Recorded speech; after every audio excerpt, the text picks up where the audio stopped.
Yes, it is the summer of 2019, time for another Tankfest. It's stereotypically un-British weather, as of course you might expect. It looks like it's going to be hot and sunny. I learned from last year when I got sunburned, I've got sun cream, I bought long sleeve shirts, and hopefully I'll survive a little bit better. There are a couple of special attractions. The Egg Panther is here from the Wheel Foundation. There's a Firefly over from Belgium. There's a Hago, which has recently been restored. You don't see many of those around. And they're also doing a whole series of talks, which is a new idea. So I just came out of one by the Colonel commanding the Royal Tank Regiment, immediately followed by David Fletcher himself talking about Straussler armoured cars. So let's see what else we can find here. Of course, my biggest problem is I keep meeting people, which means that I'm not spending time doing filming. But I guess in the grand scheme of things, meeting people is a bit more important. So if there's a little less coming out of this year's Tankfest than last time, sorry, I'm doing the best I can. But anyway, let's go on and see what we see. So one of the things about Tankfest is that it's very often the same show again and again, because there's only so much that you can do with an AVLB or an engineering vehicle. So I'm going to take this time briefly to just go over a couple of the minor changes. You're going to see, for example, in the background that the VIP section, which is off on the right, is no longer excellent. It was taking up too much room. In addition, the preview day is turned into a sort of a Tankfest day 3. So it's no longer easy to get access to the vehicles in the vehicle park for filming or anything else. Just too many people around. So I was hoping that the museum might be able to fix that somehow for next year. They say they can't do an actual media day because the vehicles aren't there yet, so maybe they can do something later on after hours perhaps. In the meantime, have a look at the Challenger AVLB dropping.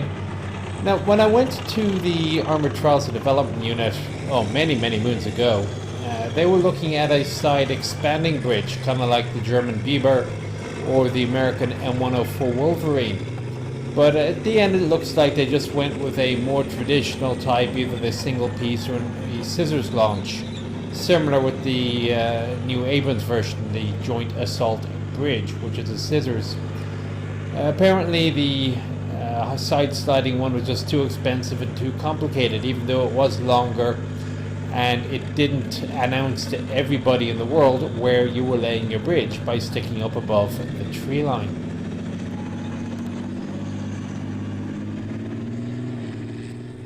As for the fascine layer, well, that hasn't changed at all either. It's just long steel pipes nowadays instead of the sticks that were used in World War I. But other than that, what you do, you just drop it into a hole that doesn't require the use of the AVLB. Something I note is that although this is based off the Challenger 2 chassis, note how it doesn't have the zigzag side skirts, and it also has the almost Abrams-like notch around the sprocket wheel to release the mud that will inevitably get stuck in there. They also changed the parking a little bit. The route that you would take to get to the parking spots are no longer what they used to be. But it does seem to work out. Something else I don't recall from last time around was that the tank story hall had all these stands in it. And as you can see, it is loud, noisy and busy. I do often recommend that if you're going to come to Tankfest, come on the Sunday so you can watch the vehicle show, but make a 2-day event out of it. Come on the Monday as well so you can go around the museum when it's quiet. Something you don't often see, this is a CP, or perhaps a TOC in American modern parlance, Tactical Operations Center. You're going to get a couple of these in a battalion. The one further behind is the Combat Trains Command Post, which is the supply and admin correlation. But the concept is basically still the same. You have 4 vehicles all meshed together in a large tent. And apparently there's at least one of those 4 vehicles is the only one that exists. I'm going to use this Conway's 120mm gun. I'm going to go back to the earlier video about how fume extractors work, or bore evacuators.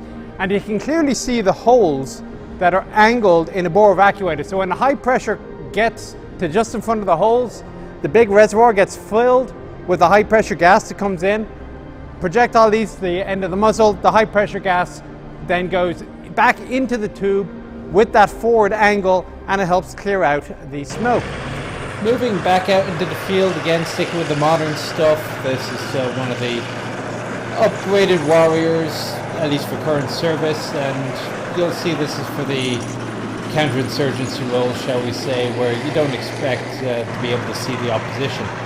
So you have the IED jammers at the front, mounting points for jammers at the back as well. You can see the clear glass, so you can look out without snipers popping you in the head, which was actually a significant concern for us back when we were doing it. And note also the interesting combination of ERA and slat armor. And the slat armor is worth a talk about in itself, simply because a lot of people don't understand how it's supposed to work. It actually defuses rounds as opposed to pre-detonates them. But they did have on display the replacement with the 40mm case telescope ammunition gun. And you can see there the infrared imager for the night vision. The 40mm is a bit weird. It sort of side loads, and the rounds are rotated through 90 degrees for loading and ejection. And they eject at that little square port on the left hand side there. It's a very short round for 40mm, which, considering how big it is, well, you need it.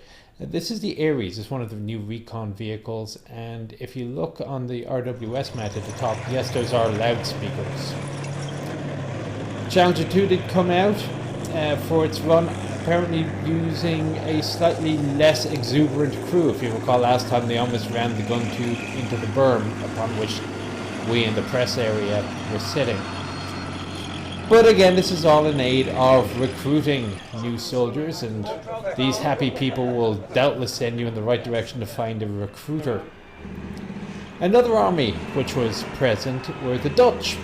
Again, they came along showing off the Boxer, as well as the vehicle from their historical collection, the Leopard PTRL, which is basically a Dutch version of the Gepard. The Americans have to step up the game here, I think. It would be very nice to see an Abrams on doing the circuit here.